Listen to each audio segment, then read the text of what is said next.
You already know what we got going on. Pre-save Ain't No Lover Boy FR is out in 21 days. I said 21 days. Can you believe it? Can you really believe it? I mean, like, it's crazy. It's crazy work, crazy work, crazy work. So, Lions, I really came in here to tap in with y'all. Just don't forget to pre-save Ain't No Lover Boy FR. And if you haven't, I told your baby cousin, sister, mama Tracy about it, please go ahead and tell her. If I had a gavel, I would. If I had a gavel, I would. But I ain't gonna do y'all like that today. I'm gonna just keep it calm because we itching up on that date. You know, don't play with me. All right, Lions. So I really want to talk to y'all, you know, because I have a haircut appointment today, later on today, and I have time right now to come talk to y'all. So I really want to tell y'all who I was, you know, before I was Mason Jyree. And if I'm being honest with you, I grew up, you know, I was born August, you know what I'm saying, August 2001. You know, Leo shit. Big Leo shit. Y'all know I gotta brace myself. Y'all know I gotta brace myself and build into it. Give me a second. Give me a second. I'm sorting it out right now.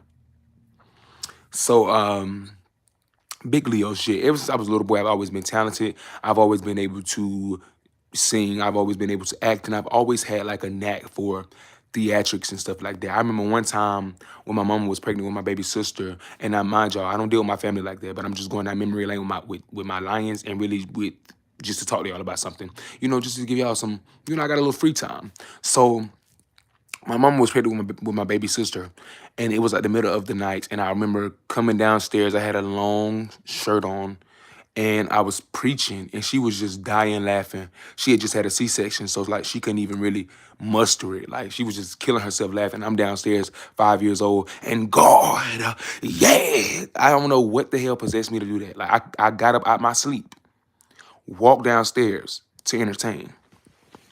I remember growing up, I used to always like have my little cousins do a show for my nana. Like we used to do like little plays and stuff. I was the director. I used to always be the director, you know. And it was this one show I remember where it kind of gave me marching man. The two steps kind of gave me marching man. Once again, to the Lions coming in. If you have not pre-saved, Ain't No Lover Boy FR. Pre-save, Ain't No Lover Boy FR. We are on the road. We are on the road, and I'm ready, and I'm hot, and I'm spicy. We doing big things. So it was this one time where we had put on a little show. I told my little cousins we're gonna do a show. We were outside, playing outside or whatever, and we started the show or whatever. My baby cousin, he said, "No, no, no, I can't play long. I can't play long." This little nigga shitted on himself in the middle of our show, y'all. So growing up, I've always like, I've always like, you know, like entertained my family for real. I've always entertained them. It was one time when I was a little boy, my mama, she had me and my brother were in a group called the Garlington Brothers, and like we would perform at like the school. We were, you know, I've been doing this. We would perform at the school around like local churches and stuff like that.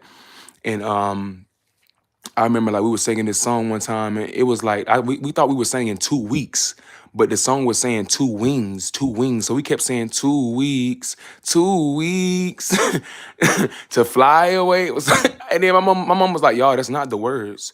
And if I'm being real with y'all, my mom was really like hard on us when it came to singing and stuff like that. Like those competitions y'all saw me in, I ain't gonna say she made me do them because she didn't make me do them. I wanted to do them, but like when it came to what I was gonna sing, what I was gonna wear, how I was gonna do it, she controlled all that.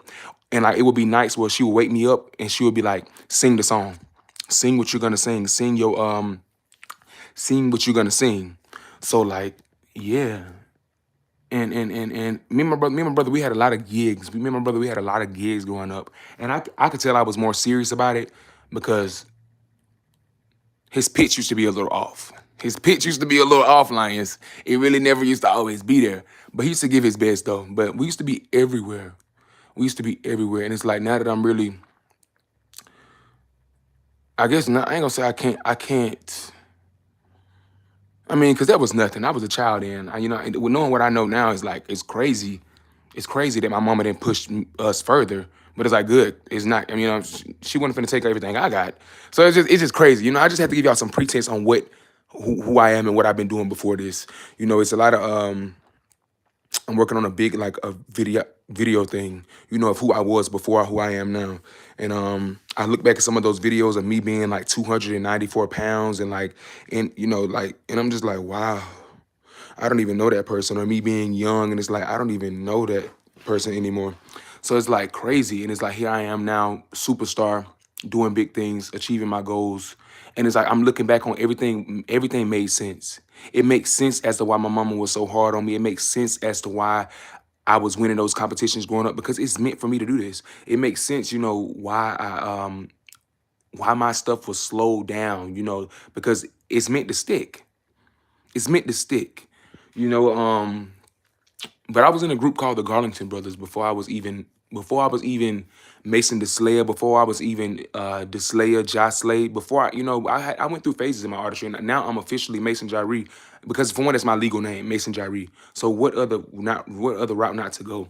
And this has just been so successful, y'all. Like I'm so grateful, bro. Like I'm so grateful. I'm so thankful. And it's no cliche, corny shit. It's the truth. I really appreciate everybody in the den. I appreciate everybody who support my books, my TV show. Working on another TV show for sure, for sure, for sure. But that's gonna definitely be in like 2026, 2027. I'm not gonna even make no. I mean, excuse me. That's definitely gonna be in like 2027. I'm not gonna make any promises for 2026 about no TV show coming from me. But like I said, I do have the Ain't No Lover Boy FR movie coming out. So that's that. Yeah, man, I'm just sitting in gratitude for real, for real. I'm just sitting in gratitude because if you really look at my life, I got the whole pop star story. Like I'm just being real with y'all. Folks ain't gonna tell y'all this. They're only gonna tell you this when they're too deep in it and you really can't even really recognize them anymore. And then you really won't even give a damn. You don't get moments like this for real, for real, for real. I don't know. I've been doing this. I'm grateful. I'm really glad, y'all. I'm really grateful.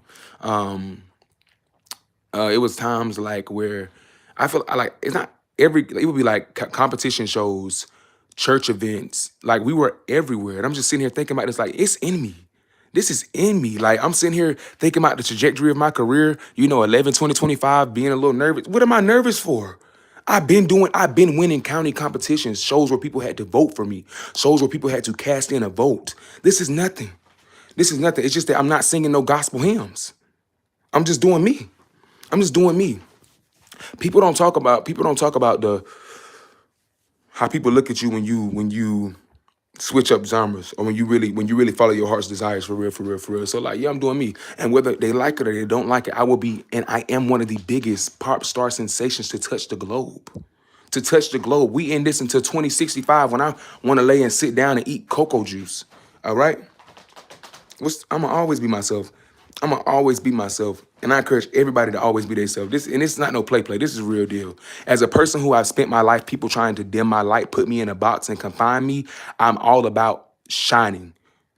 I'm all about telling people, never, I tell y'all every day, Lions, never let them play with you. Never let them take your voice. I don't say that just to say it. I say that because people tried to play with me expeditiously. People tried to play with me unlawfully. I say that because people tried to take my voice. I don't just be saying it to say it. This is real deal. This is real organic, real natural. You know, real natural like the fruits. But I love you, Lions. I just want to come here and give y'all a taste of, and I'm going to give y'all more taste of who I am, you know. But I was sitting there, I was like, dang, I really was in a group with my brother growing up. Like, we really were everywhere. I mean, I ain't doing nothing as successful as I'm doing right now. But it still feels good to know that damn, little me was on those stages. I'm going to drop those clips on this channel. Little me was on those stages. Like, it's this form I have here. My grandmama gave me yesterday. She said, you remember this? It's from 2008. It says Mason Jyree Copeland is second place. So I don't really acknowledge it, but I've been doing this. I've been in talent shows. I've been doing this. I've been winning county competitions. So it's grateful. It's grateful. And I reiterate what I've been doing because people feel like success just comes overnight. People only really want to give you your props when you at the tippity top. They don't acknowledge the grind or the work ethic. That's why they lack substance. That's why they lack substance for real. People only seep and devil in the top. They don't dwell in the grind of people anymore. You know, I'm gonna keep it real. Some people do. People who understand it. Some people who understand authenticity and grit and hustle, they get it. But people who have no substance, no resonance, people who are just like surface level, you won't get me, and it's never meant for you. It's never meant for you to get me. You know, so the people who really rock on me, the people who resonate with me, that's a big word, resonate. Who are on my frequency, on my vibe. I love you, Lions. Stay hot, stay spicy. We doing big things in the Lions Den. We are 21 days away from something major in my career. I'm talking about something major.